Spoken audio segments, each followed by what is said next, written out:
បាទសម្រាប់សួរដល់ពុកម៉ែបងប្អូនយាយតាតាមបណ្ដាញសង្គម Facebook TikTok YouTube ទាំងក្នុងប្រទេសទាំងក្រៅប្រទេសកូនខ្មែរគ្រប់រូបគ្រប់មជ្ឈដ្ឋានដោយសេចក្តីគោរពរាប់អានពីខ្ញុំបាទកូនអ្នកខេត្តបាត់ដំបង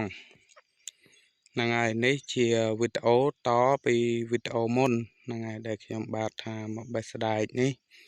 ឥឡូវបានមកដល់លើចង្កេះភ្នំហើយហ្នឹងហើយបានមកដល់ជាការស្ដែកហើយនេះជាការស្ដែកបងប្អូនហ្នឹងហើយជាការស្ដែកនេះបងប្រុសផ្ទះនៅខាងក្រោមចិត្តផ្ទះខ្ញុំបាទនឹងអ្នករាប់អានគ្នាហ្នឹងគាត់ឡាយតែចលវល់ការងារបាញ់ថ្នាំចន្ទីនៅខាងក្រោមក៏អត់បានមកបេះអញ្ចឹងក៏គាត់ឲ្យខ្ញុំបាទហ្នឹងបេះមិនមែនជាបេះស៊ីឈ្នួលបេះអីទេបេះយកទៅវាយលក់ចែកគ្នាស្មើហ្នឹងហើយគាត់រាប់អានគ្នាហ្នឹងហើយនេះជាការស្ដែកបងប្អូននេះស្ដែកនេះងាប់ដើមអស់ហើយបងប្អូនមើលតើអត់មានឃើញស្លឹកអត់មានឃើញអីទេតែនៅផ្លែច្រើនស្ដែកដាំដីលើភ្នំបងប្អូនហ្នឹងហើយដល់ពេលអញ្ចឹងទៅវានៅផ្លែច្រើនស្ដែកនេះបើគិតជាបេះតាមគិតវាចូល3សាហើយបងប្អូន3សានេះហើយហ្នឹងហើយសានេះសាចុងក្រោយហើយបងប្អូនងាប់ដើមអស់ហើយហ្នឹងហើយហើយខ្ញុំបាទនឹងបេះតែម្នាក់ឯងទេអ្នកឯងគត់លើភ្នំនេះសំការស្វាយយន្ទីគេហ្នឹងហើយនេះបងប្អូនឃើញទេទេសភាពសត្វភ្នំសងខាងហ្នឹងហើយជាការស្ដែកហ្នឹងហើយវាលហលហេវវាលហឹមហ្នឹងហើយនេះភ្នំដែរនេះបេះតែម្នាក់ឯងឆ្ងាត់ទ្រីងឃើញណាម្ចាស់ចការគេក៏អត់មានអ្នកឡើងមកចការម្នាក់ឯងឲ្យគត់ឆ្ងាត់ទ្រីងហ្នឹងហើយបងប្អូនណាតណេនេះមកជួយបេះស្ដែកខ្ញុំហ្នឹងហើយបេះចែកគ្នាហ្នឹងហើយនេះឆ្ងាត់ទ្រីងកដាលភ័យភ្នំនៅព័ទ្ធជុំវិញអ្នកឯង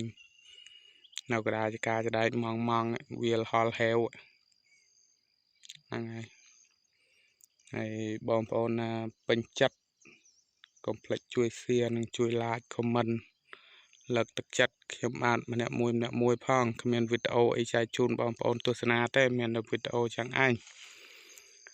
សំឡេងប៉ិតហ្នឹងហើយសំឡេងស៊ីនមុខស៊ីនហ្នឹងហើយ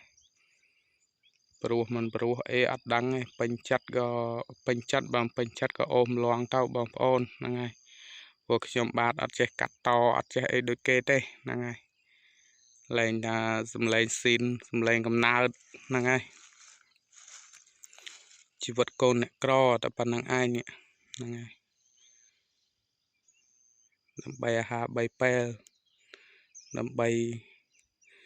ចិញ្ចឹមជីវិតហ្នឹងហើយទុកបីកដាព្រៃភ្នំព្រៃហិតព្រៃហោងយ៉ាងណាក៏ដោយក៏ស៊ូពុះពៀហ្នឹងហើយនេះហើយបើបងប្អូនណាតណេមកជួយបេះស្ដែកខ្ញុំបាន2នាក់បានប្រាជ្ញគ្នាកុំឲ្យឆ្ងាត់ពេកអញ្ចឹងម្នាក់ឯងម៉ង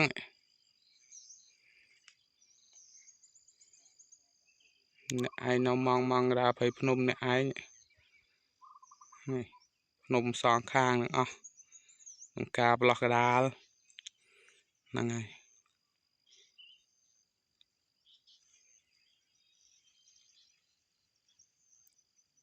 ជាងការនៅប្លោះកដាលភ្នំនៅសងខាងនឹងអស់បងប្អូនហ្នឹងហើយវីដេអូខ្ញុំបាទក៏មានតែប៉ុណ្្នឹងឯងហ្នឹងហើយសង្ឃឹមថាពុកម៉ែបងប្អូនយាយតាពូមីបងតាមបណ្ដាញសង្គម Facebook ទាំងក្នុងប្រទេសទាំងក្រៅប្រទេសហ្នឹងហើយជួយចុច share ចុច like និង comment លើកទឹកចិត្តខ្ញុំបាទម្នាក់មួយផងដើម្បីឲ្យខ្ញុំបាទមានកម្លាំងទឹកចិត្តដើម្បីនឹងធ្វើជាវីដេអូចែកជូនដល់ពុកម៉ែបងប្អូនយាយតាតាមបណ្ដាញសង្គម Facebook ទស្សនា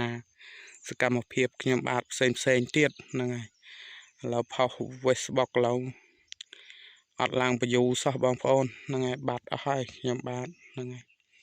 អរគុណច្រើនជ្រាបលាពីចម្ងាយ